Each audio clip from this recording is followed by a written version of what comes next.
मित्रहो, या व्हिडिओमध्ये आपण 10वी इंग्लिशच्या पुस्तकातील द ट्विन्स ही कविता समजून घेणार आहोत. मित्रहो, द ट्विन्स म्हणजे जुळे, परंतु या कवितेमध्ये जे जुळे आहेत ते अगदी सारखे दिसणारे आहेत. पहा, या ठिकाणी त्यांचे फोटो दिलेले आहेत. जर जुळे अगदी सारखे दिसणारे असतील तर त्यांच्या जीवनामध्ये काय काय विचित्र परिस्थिती निर्माण होते, काय काय विनोदी परिस्थिती निर्माण होते, हे सर्व कवीने या कवितेमध्ये नोंदविलेलं आहे आणि तेच आपण समजून घेणार आहोत. चला तर मग लगेच पाठाला सुरुवात करूयात. मित्रहो नमस्कार, मी डॉक्टर नारायण बिडवे. मित्रहो, द ट्विन्स म्हणजे जुळे हे तर आपण समजून घेतलेलंच आहे.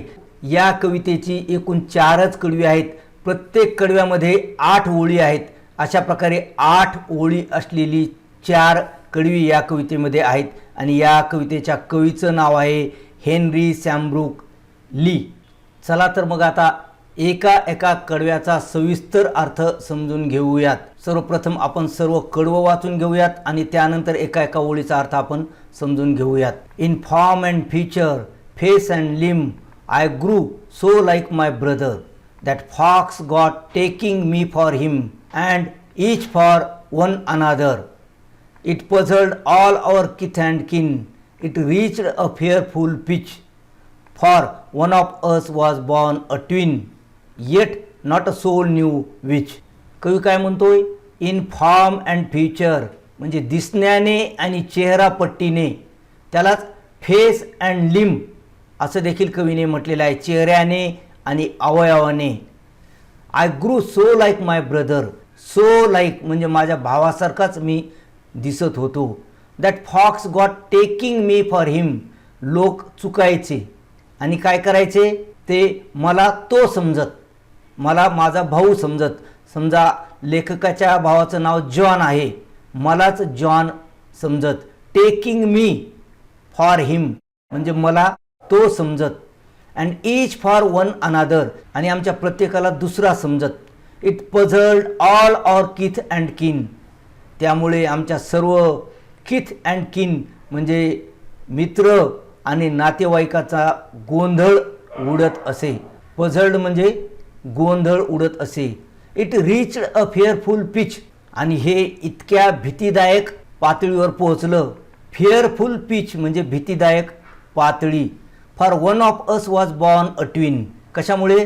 कारण आमच्यापैकी एक जण जुळा म्हणून जन्माला आला होता.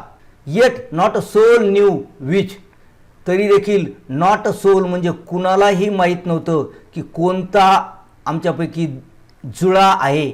जुळा आहे म्हणजे जो नंतर जन्माला आला तो जुळा आहे. आमच्यापैकी कोणता जुळा आहे कुणालाच माहीत नव्हतं असं कवी म्हणतो. आणखी काय विनोदी प्रसंग कवीच्या जीवनात घडतो पहा.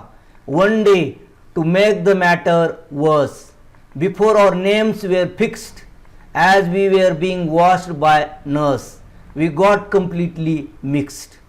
And thus you see, by fate's decree, or rather nurse's whim, my brother John got christened me and I got christened him. एके दिवशी काय झालं? One day to make matters worse, आणखी वाईट परिस्थिती करण्यासाठी जणू काय झालं? Before our names were fixed, आमची नावं फिक्स होण्याच्या, निश्चित होण्याच्या अगोदर, we were being washed by nurse, आम्हाला नर्स अंघोळ घालत होती आणि त्यावेळी तिने काय केलं? वी गॉट कम्प्लिटली मिक्स्ड, आणि आमची संपूर्णतया अदलाबदल झाली. कम्प्लिटली मिक्स्ड म्हणजे अदलाबदल झाली. And thus you see, by fate's decree, आणि अशा प्रकारे दैवाचा निवाडा करण्यात आला. और रादर नर्सस व्हिम, किंवा त्या नर्सच्या लहरीमुळे किंवा चुकेमुळे, माय ब्रदर जॉन गॉट क्रिश्चन्ड मी, मला जे नाव देणार होते म्हणजे मला जॉन नाव देणार होते तर माझा भाऊ जॉनलाच ते नाव देण्यात आलं. क्रिश्चन्ड म्हणजे नाव देण्यात येणे. अँड आय गॉट क्रिश्चन्ड हिम, आणि जॉनला जे नाव देण्यात येणार होतं ते मला देण्यात आलं. आणखी अनेक विनोदी प्रसंग कवीने या ठिकाणी व्यक्त केलेले आहेत. This fatal likeness even dogged my footsteps when at school, and I was always getting flogged, for John turned out a fool.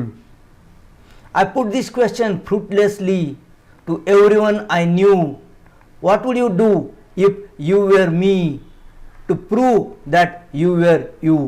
हे जे जीव घेणं साम्य होतं, फेटल म्हणजे जीव घेणारा किंवा जीव घेणं, लाईकनेस म्हणजे सारखेपणा किंवा साम्य, त्याने माझा पाठलाग सुरूच ठेवला. डॉग्ड म्हणजे पाठलाग करणे. माय फुटस्टेप्स व्हेन ॲट स्कूल, मी शाळेत गेलो त्यावेळी देखील या सारखेपणामुळे माझ्या जीवनामध्ये अनेक प्रसंग उद्भवले. And I was always getting flogged, शाळेमध्ये मला हमेशा मार मिळत असे. फ्लॉग्ड म्हणजे छेडीचा मार मिळणे.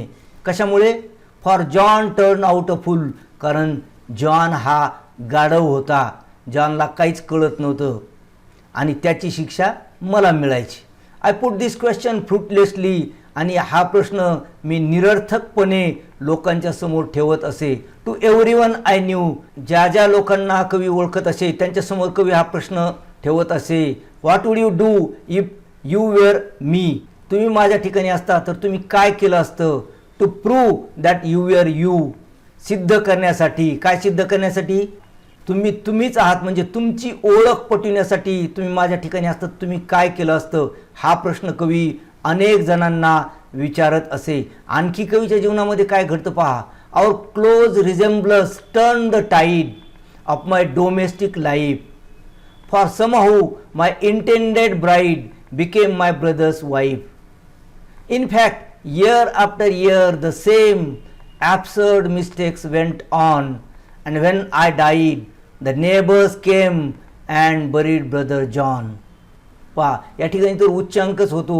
कवीच्या कौटुंबिक जीवनामध्ये देखील या सारखेपणामुळे टर्न द टाईड, परिस्थिती बदलत असते.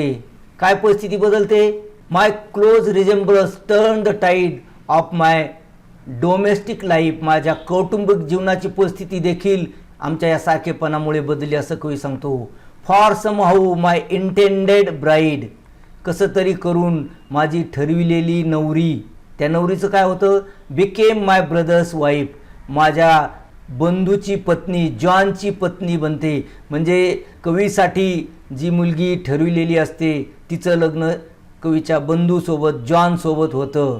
In fact year after year the same, वर्षानुवर्ष त्याच, द सेम म्हणजे त्याच, ॲब्सर्ड मिस्टेक्स वेंट ऑन, हास्यास्पद चुका सुरूच होत्या. अँड वेन आय डाईड, आणि याचा उच्चांक तर तेव्हा झाला जेव्हा कवी मृत्यू पावतो. The neighbours came and buried brother John, त्यावेळी शेजारी येतात आणि जॉनवर अंत्यसंस्कार करतात.